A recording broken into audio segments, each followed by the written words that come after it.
What's going on, everybody?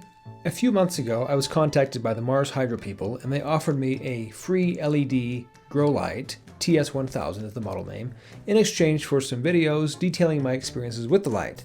But I didn't want to do just some lame unboxing video where, I open it up and I read you the specs or whatever. I actually wanted to use it for what I was going to do with it, which was grow stuff. So I took the light and I documented my experiences growing chamomile, peppers, and mint. And the reason why I chose those things is because it's a fruiting vegetable, a flowering thing, and greens, leafy greens, leaves, growing for the leaves. If it can do all those things, then it's a very good light. It can do everything I needed to do anyway. And it did. It was able to provide all of the light necessary to grow peppers, fruit, flowers, chamomile, and leaves, the mint.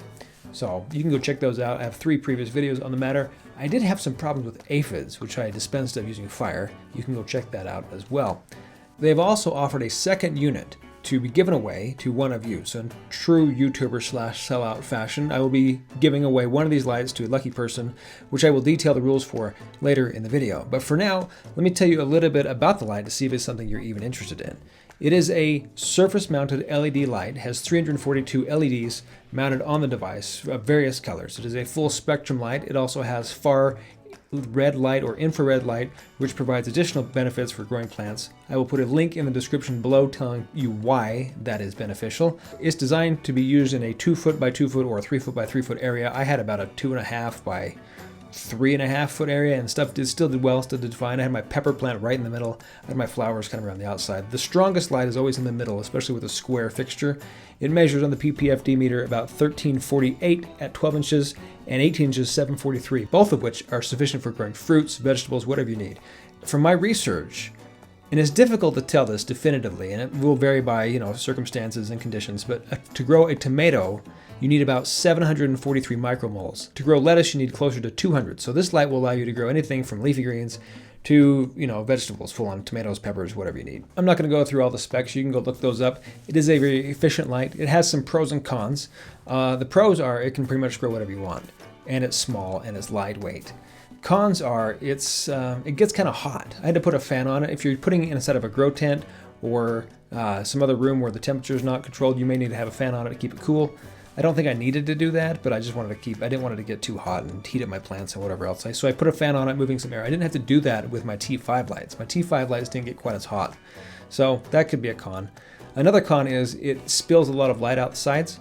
So if you're not in a grow tent, you're going to lose a lot of light. I did not have mine in a tent, but I did create some makeshift reflectors around the outside of my ebb and flow container to kind of recapture some of that light and reflect it back onto my growing plants.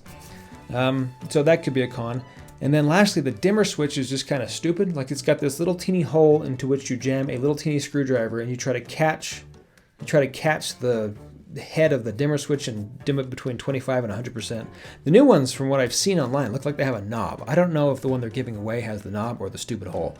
I don't have a lot of dimming requirements. I just kind of kept mine at full strength, or I raised it or lowered it based on my lighting needs. So that may or may not be a con for you. So how to enter? YouTube giveaway. Like, subscribe, comment. I don't really know if you like or not, but it'd just be cool if you did. Comments below, I want them to be your number one tip, like your number one growing tip, either about hydroponics or gardening or plants or something that can help another person that would be looking for a hydroponics video. If you're new to it, I've never done it before, put something you've learned either by watching this video or another video, mine, whoever else's, something that could be useful for somebody else. Like, one thing that I hate about giveaway videos is if you go to them later, they're completely useless, like after the giveaway is over. So let's make this have a little bit longer lasting impact by leaving comments that will be useful to future viewers, even after the giveaway is over. And then after a couple weeks, I'll choose a random subscriber/commenter, and that person will be the winner, and I'll attempt to contact you. And if I can't contact you, then I'll go to the next person, etc. Standard fare. This could be a disaster. Hopefully not. Hopefully it's awesome and you win a free light. That's really all I have to say. Make sure you hit that bell too, because I've got a few videos coming out. Like last year, I did a DWC versus crack key experiment, and the crack key outperformed the DWC, which was not the same as my previous try of doing that, where the DWC far outperformed the crack key method. So we're going to be doing some experiments to see if we can figure out why the DWC underperformed the crack key in my last go at it. Also, I've got some things coming up on hydroponic growth rates, all exciting things if you're into hydroponics. So share this video with your friends, share it with your mom, and I'll see you in the next one. Thanks for watching. Bye-bye.